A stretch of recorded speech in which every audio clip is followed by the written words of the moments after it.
Allô tout le monde, j'espère que vous allez bien. Aujourd'hui, je vous présente comment faire une pina colada, mais là, ça ne sera pas dans un verre, mais bien dans un popsicle parce que je vous montre comment faire des sucettes glacées, alcoolisées, qui sont délicieuses et vraiment rafraîchissantes. Quoi de mieux que des popsicles pour se rafraîchir l'été? Et là, si en plus, il y a une petite touche de rhum coco là-dedans, je pense qu'on a atteint carrément le summum du rafraîchissement. Alors aujourd'hui, vous l'aurez deviné, on va travailler avec du Malibu, un alcool certes un peu quétaine, mais ma foi délicieux.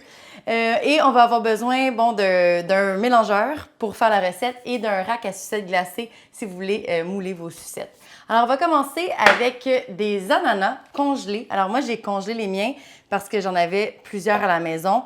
Mais bien sûr, vous pouvez juste acheter un sac d'ananas congelés, là. Il n'y a pas de problème. Alors, on va en mettre 3 tasses dans le blender. Une fois que les ananas sont dans notre blender, on va ajouter notre rhum. Donc, on va mettre un tiers de tasse de rhum Malibu, donc c'est du rhum aromatisé à la noix de coco.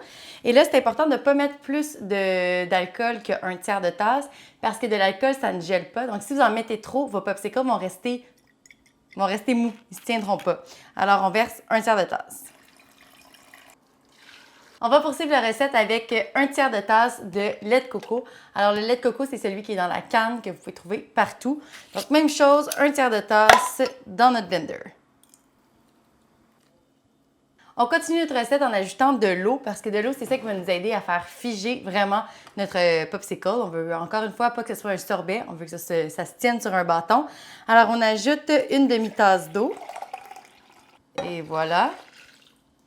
Et on termine avec du sirop d'agave. Alors, si vous n'avez pas de sirop d'agave, vous pouvez y aller avec un sirop simple, avec du sirop d'érable, peu importe. Mais le sirop d'agave, ça fait un bon résultat. Alors, on va en verser 3 cuillères à soupe dans notre blender.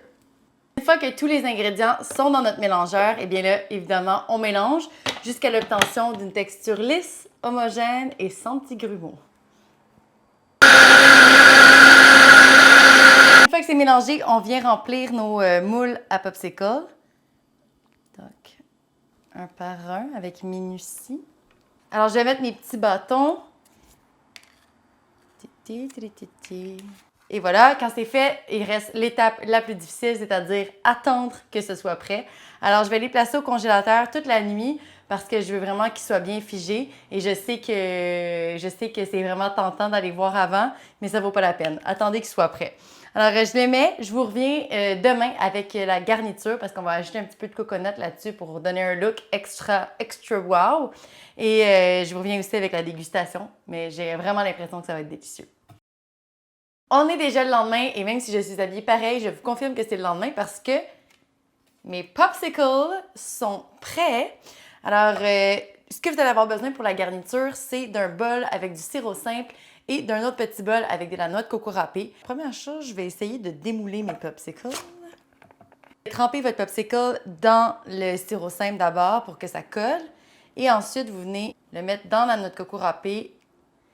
Et voilà, c'est pas plus compliqué que ça pour aujourd'hui. Vous avez des Boozy Pop Pina Colada maison délicieux. Si vous aimez le concept des Boozy Pop, on a également une recette dans notre livre L'apéro au Québec. Donc, c'est une recette qui est à base, celle-là, de vin rosé, de melon d'eau. Elle est vraiment très bonne.